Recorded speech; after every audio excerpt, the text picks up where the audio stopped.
Respiratory pattern होते हैं जिनको हम ब्रीदिंग पैटर्न भी कहते हैं, नॉर्मल ब्रीदिंग पैटर्न या फिर साइंस ऑफ रेस्पिरेटरी डिजीजेस। तो उसमें जो मोस्ट कॉमन हमें पैटर्न मिलता है वो है Cheyne Stokes respiration. Cheyne Stokes respiration क्या है कि a pattern of breathing characterised by a gradual increase in depth and rate followed by a gradual decrease. कि इसमें जो रेट है वो भी इंक्रीज होता है और डेप्थ भी इंक्रीज होता है, लेकिन जो ग्रेजुअली इंक्रीज होता है पीक पे पहुंचने के बाद फिर ग्रेजुअली ये दोनों चीज़ें डिक्रीज होती हैं।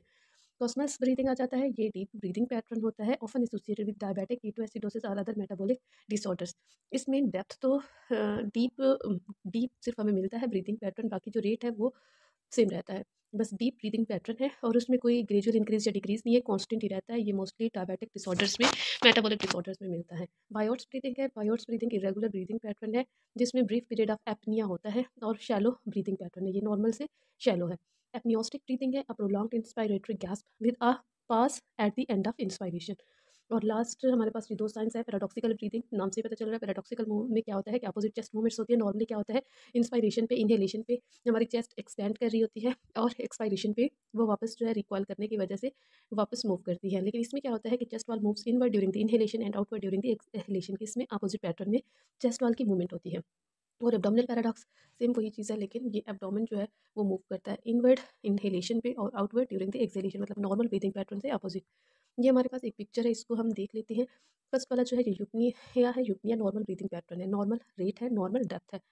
सेकंड जो है वो टेकिपनिया, उसमें हम देख सकते हैं डेप्थ तो सेम है लेकिन रेट इंक्रीज हो गया है, मोर देन 20 ब्रेथ्स पर मिनट्स होंगे तो उसे हम टेकिपनिया कहते हैं, फास्ट और शैलो ब्रीथिंग है। फिर हमारे पास बायोट्स ब्रीदिंग पैटर्न है। बायोट्स में हमने अभी देखा है कि एपनिया पीरियड्स होती है, मतलब उसमें ब्रीदिंग हमें बिल्कुल नहीं मिलेगी, पॉज होता है बीच में।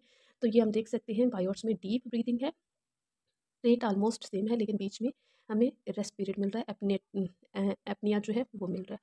कसमल ब्रीदिंग है जिसमें फास्ट भी है ब्रीदिंग और डीप भी है, मतलब ये दोनों चीज़ें एक साथ है लेकिन कॉन्स्टेंट है, इनमें ग्रेजुअली इंक्रीज डिक्रीज कुछ भी नहीं है। ब्रीडिपनिया है जिसमें ब्रीदिंग जो है वो स्लो डाउन हो रही है, स्लो और शैलो ब्रीदिंग है।